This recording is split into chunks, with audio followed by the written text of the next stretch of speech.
as many of you know, if you have seen my community posts, my mom passed away on the 13th of April. And so this was not a video that I had planned on doing. I I didn't plan on obviously taking a break. I had videos lined up that I was going to be doing. I had collabs lined up that I was going to be doing. And then out of nowhere, my mom passes away. And it's been really hard. I've tried to get through this as best I can. Um, I it was so sudden. Like I had so my mom's birthday is on April 12th, and I had talked to her that day, and everything was fine. She was laughing and joking, and she was joking with Adam and me, and everything was fine. And she was not acting different at all. And then the following day, I have always texted my mom because, for one thing, living so far away, since she lives in Florida and I live in Upper Michigan, her thing was I always had to text her because she just had to know I was okay, and same with me. My mom, she just turned 70, and she lived alone, so I worried about her a lot. Which I've always worried about my mom. I don't know. I just I'm a worrier at heart, and I know that that's not something to be proud of, and I'm not, and I've tried to work on it. But when it concerns my mom, like I worried about my mom all the time. And so when she didn't text me, I would text her or I would call her and be like, okay, why haven't you texted me? It's working on like it's going on 11 or 12 because we always texted between 10 and 2 because she worked the overnight shift and she would always go to bed at like 1:30, 2 o'clock. So she would start texting me at like 10 in the morning, and then we'd text until then, and she'd go lay down, and then I wouldn't hear from her until the next day. And so that was every single day. Not a day went by that I did not talk to my mom. And that Monday on the 13th, I hadn't heard from her. And that day before, she said that if she felt good, she was going to go see my Aunt Faye. Because my Aunt Faye, my Uncle Gene, had just passed away. That was my granny's, which is my mom's sister. Her husband had just passed away like several days before this. And so she wanted to go see my Aunt Faye. Well, I thought that that's what had happened, that she had went to go see my Aunt Faye, and and she just hadn't texted me. And 12 o'clock rolls around, I hadn't heard from her. 1 o'clock rolls around, I hadn't heard from her. And I tell Adam, I'm like, I haven't heard from mom today. And he's like, okay, don't panic, because he knows me. Like, I instantly go to something's wrong. Every single time I instantly go to something's wrong. Because, again, it's not like my mom to not text me. So he said maybe she's doing laundry or whatever, or maybe she's still at your Aunt Faye's, because at my Aunt Faye's you don't really get service, or at least you didn't. I don't know now. It's been so long since I have even been there. I think it's been like 17 years since I had been to her house. So, but the last time I was there, you didn't really get good service. And so I figured, okay, well, maybe she's just still there and she doesn't have signal or whatever. So I called her after I had texted her, like, Mom, you haven't texted me. What's going on? I call her and I'm like, and no answer. That is not like my mom at all. But I figured, okay, maybe she's in the bathroom. I call her again, no answer. So I call my sister, and she didn't answer. Now, my sister had just gone over the day before to drop off her, because again, the day before was her birthday. And so my sister had gone over, my sister Kim had gone over and dropped off her gifts that she had gotten her, which I knew what she had gotten her because my sister, I love her dearly. She would always, anything that she bought our mom for her birthday, Christmas, Mother's Day, it didn't matter. It was always the both of us giving it to her, even though I had no part in it. But she would always send me pictures. Do you think this is good? Or do you think she'll like this? And I'm like, yes or no or whatever. And then whatever she got her, she would always say, it's for me and Raylan.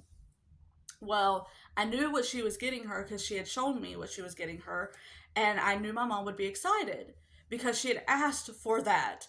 And so I texted her on her birthday and asked her, did she like what Kim got her? And at this point, it was later in the day because I talked to her that morning. It was later in the day, and she said, yeah, she liked it, but she didn't really say too much else about it. And I was like, well, you were supposed to send me pictures. She said, I'll do it later. I don't really feel good. But my mom, for the last like 5 years, she would go through these periods where she wouldn't really feel the best. Her stomach would be hurting. And so I just thought, okay, well, she's not feeling good now. But I didn't think anything of it because that was, my mom texted me all the time telling me, oh, my stomach hurts or whatever. Now knowing that the reason why, but at the time I didn't, I just thought, okay, well, she's got stomach issues. She's almost 70 years old. She's going to have, things that bother her. But she was working right up until when she passed. She had 2 more days before she had to be back at work. She worked right up until she passed. She worked at a convenience store in our town, which I'll get to that story in a minute because it was just amazing to see all the love pouring in for my mom from that store. But anyway, so I called my sister and I couldn't get a hold of her.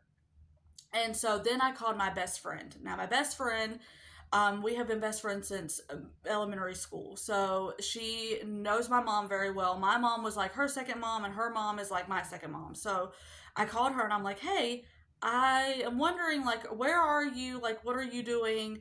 Because I can't get a hold of mom. I didn't even get the words all the way out, and she was already driving to my mom's house because my mom didn't live far from where she was, and she had me on like video.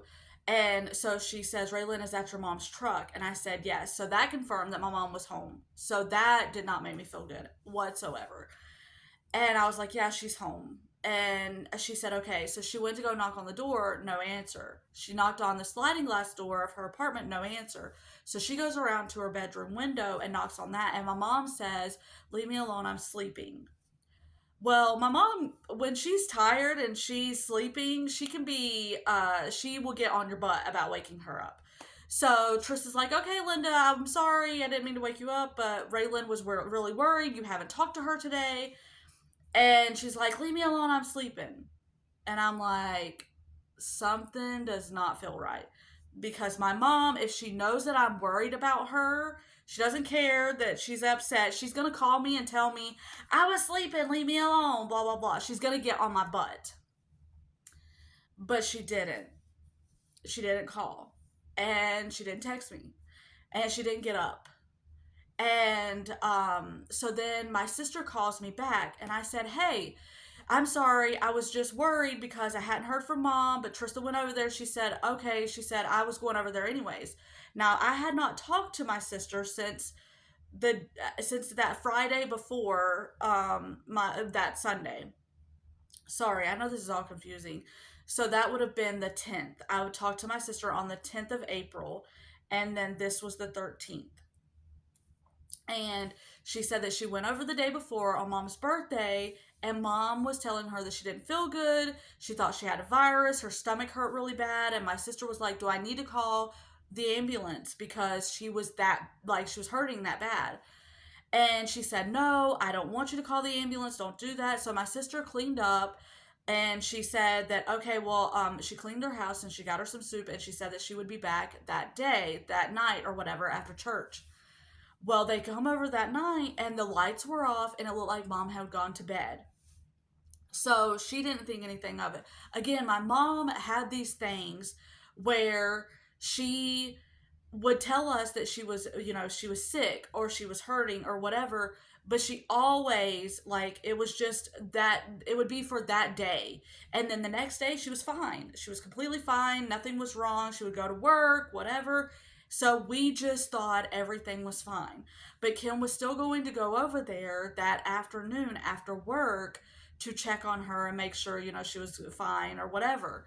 And then when I called her and told her I couldn't get a hold of her and I had to send Trista, that didn't make her feel any better. So she's like, okay, well, when Donald, which is her husband, when Donald gets off, we will go over there. So I go to work, I go to town like everything is normal and everything's fine, knowing though that she's going to call me when she goes over there. Well, I am in the middle of our shift and she calls me and she says, Raylan, I can't get her to the door. And I said, Trista couldn't get her to the door either. And she said, I keep banging and banging and telling her to come unlock this door for me so that I can make sure she's okay, and she won't come. So she goes around to her bedroom window and she's banging on the window and she says, Mom, this is embarrassing. Like, I can't, like, I'm screaming at you to unlock the door. And, everybody can hear me because she lived in an apartment complex. She's like, everybody can hear me yelling at you, Mom. This is embarrassing. Please go unlock the door. And my mom says, I'm sleeping again and leave me alone. I just need to sleep it off. And she's like, Mom, what do you mean? Like, what is happening? She said, I'm sleeping. I need to sleep it off. And she's like, Kim said, Raylan, I don't know. Something doesn't feel right. And then my mom says, I can't get up. And Kim says, Raylan, something is bad wrong. But Kim didn't have a key to my mom's apartment. So, which I had been telling my mom, you have got to make keys for all of us. Like, we all need keys to your house so that we can get in. Even though I'm so far away, I was going to have her mail me one just in case there was ever a time I was down there and something happened. But she never got around to it. So my sister got a hold of some people that knew where the manager of the apartments lived because she lived on the property. So she got the manager. The manager made sure that my sister was an emergency contact. She let her in. And my mom, it was not good. My mom immediately sent my sister out, and they called the rescue to my mom. And my mom refused to go. She would not go. She said that she didn't want to die in the hospital. Well, we thought, because my mom swore off doctors a long time ago. My mom didn't want to go to the doctor. She didn't like doctors. Not that she didn't like doctors, but she just didn't, that's who she was. She was stubborn. She was hard headed. She didn't want to take medicine. She didn't want to go to the doctor. Like, that was her mentality.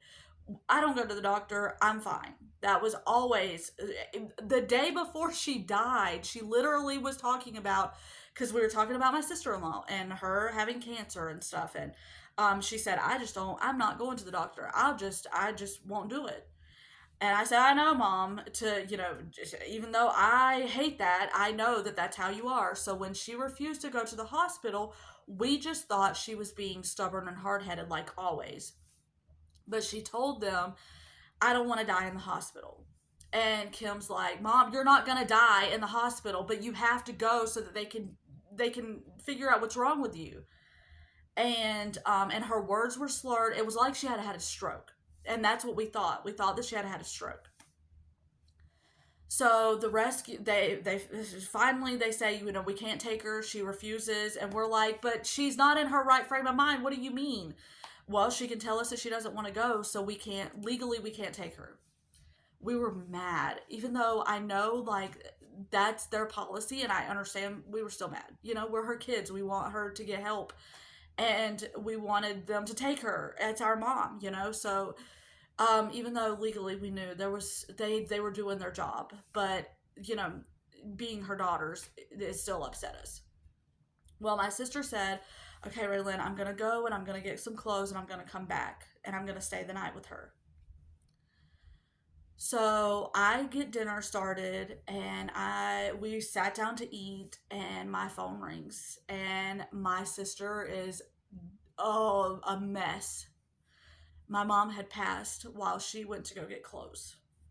And that was the like I have never I lost my granny when I was 11, and that was like really hard, but I have never I've lost family members, but nothing like losing my mom. Like, this has been the hardest thing I've ever walked through. But all of that, it was also like my mom, she worked at the Circle K, and that was a little, it was a convenience store in her town, in our town. And the way that everybody poured in to help me, for one thing, get down there, because I didn't have the financial funds to get down there. And so everybody in our town like pitched in and helped us get down there. And then the way that that town showed up, all the cops in the town, the sheriff, the cops, all the deputies showed up because they went in there at night and talked to my mom, and my mom would tell me this all the time. But I didn't realize just how much they loved my mom until they all showed up for my mom. The whole police department was there for my mom. So many people. The funeral home director pulled me aside and was telling me how much it bothered him because he would go in and he would talk to my mom at night. And his family was affected by this. I mean, it was crazy the amount of people that showed up for my mom because of her working at that store. And so it was so beautiful to see. And then the ladies, like the manager of the store and the like co-workers that she had, did a balloon release for her at the end.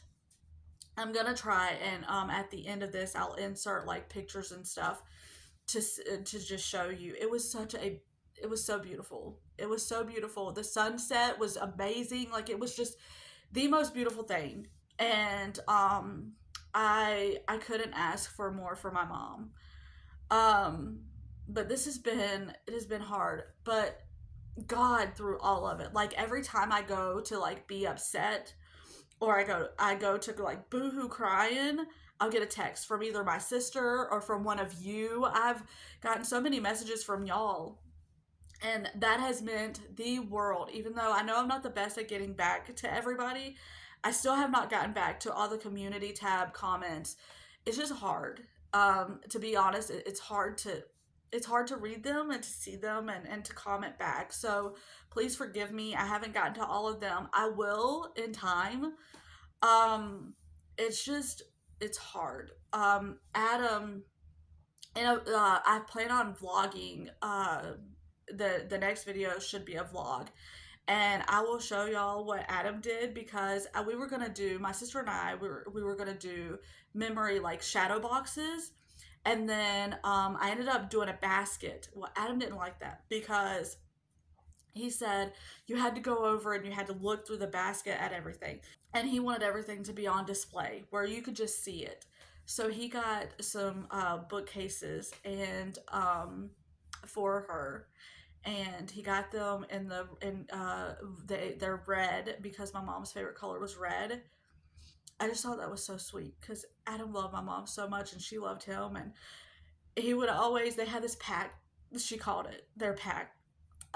She would ask him, or she would tell me every time I was on the phone, tell Adam I said hey and I love him. And he would always tell me, tell her I said hey and I love her. And she would always say, thank you, son in law. And he would say, Linda, you don't have to thank me for loving you. But that was just always her thing. Like, she always said thank you. And it's just, it's hard for all of us. It's hard for all of us. And it's just gonna take time, but God has been so good through all of this. Like, he has sent me, like, I had one of my favorite, I have followed her for so long. I've mentioned her on here so many times. I look up to her and her knowledge of the Bible. Her channel is Bible Nerd Ministries, and her name is Faith Womack. Well, I commented on one of her videos before all of this, and I was just telling her like my how I was in Isaiah or whatever. I was on chapter 33, but it was like I was I had just commented telling her, it was so hard because I felt like there was so much to unpack in every chapter, and it would get overwhelming and I would just stall. And she mentioned me in her video, mentioned my comment, and that meant the world. And I was so excited about that. And I told Adam, I ran to Adam and I was like, oh my gosh, she like literally put my comment in her video and was like basically talking to me. And I just thought it was like the coolest thing. And then I just started bawling my eyes out because I couldn't tell my mom. And that was hard. but it was so awesome because it was like those little things keep happening where these like really cool moments happen, and I get to like, it's like God is just like trying to ease my pain, through little things. And he sends, like, again, he sends people to text me and to, tell me they're thinking about me, or to see how I'm doing, or to check on me. And it means the world to me. And I was gonna quit my channel, and I told Adam, I said, I'm done. I can't do this anymore. And he's like, okay, but remember what you said when you first started. You didn't care if you just reached one person. He said, well, you've reached way more than one person. Are you sure you want to quit? And I was like, yeah, I just can't. And the reason, my last video that I'd posted about my PCOS, I'd talked to my mom about it, and I'd sent her the thumbnail, and we had talked about it, and we were talking about, like, the lives that I was doing, which I need to get back to that. But we were talking about the book and stuff, and we it was just be it was like, because that was the last thing that we had talked about, almost. Because that was on Saturday, and then her birthday was on Sunday or whatever. But that was one of the last things that we had talked about. It was like I couldn't go on with this channel without my mom. And so I just wanted to give up. And I wanted to give up with everything. Like, I just wanted to throw in the towel and say, I'm done. I quit. I give up. But I can't do that. And I know she wouldn't want me to do that. I know that she wouldn't want me to quit things that I love just because she's not here anymore for me to share them with her. But it's just, it's one of those things where it's like the grief just takes over, and you just want to give up and not do anything. I have been focusing on my plants. My kids are way older, and they don't need me as much now during all of this. They definitely have. And we've talked and stuff like that. But we're all finding different things that help us through this, and mine is my plants. My plants have definitely been like a good distraction, and I've been focusing on trying to get them, because this winter was rough on them. And Rayleigh still jokes and says that I killed all of my plants, but they're not dead. But I've been focusing on trying to get them, back to being healthy and stuff, and so that's been a good distraction. I've been focusing on cleaning my house and making sure that's done, and all of that, and that's been a good distraction. And so I've just been trying to do as best I can with keeping the kids, doing the things that they need, and making sure they're good, and then Adam, and then the house and stuff like that. And now my sister Kim, I have two sisters. My oldest sister is Tina, and then the sister that's closer to my age is Kim. And Kim and I, now every morning we text each other. Now it's become a competition, because that's what we do. We turn everything into a competition. So I try to text her first, and so she's beating me right now. She texts me every morning, and we text each other, I hope you have a good morning, I love you. And we talk every day. And that's been one good thing that's come out of this. My sister and I have gotten closer. So again, there's little things that, are like the silver lining to look for, or something. I don't know what you would call it. But God is, showing up and helping me through. It's just, it's so hard. It's so hard when for the longest time, up until I got married, it was just me and my mom. It felt like me and my mom against the world. I didn't have a dad. I mean, obviously I have a dad, but I don't know who he is. He was never in my life. Um, so it was just me and my mom. And up until I got married. And then, we had, a teenage stuff. I got angry with her. Um, I held a lot of resentment toward her for the longest time. And then these last, I would say, like 7 years, we got so close. So close. Like, my mom was my best friend, and I told her everything. And so it's been really hard. It's been very hard. But anyways, I don't know how long this video is. I'm just sitting here rambling to you. But hopefully that Hopefully that explains it. But anyways, I'm gonna let you go, and Lord willing, I will see you on the next one.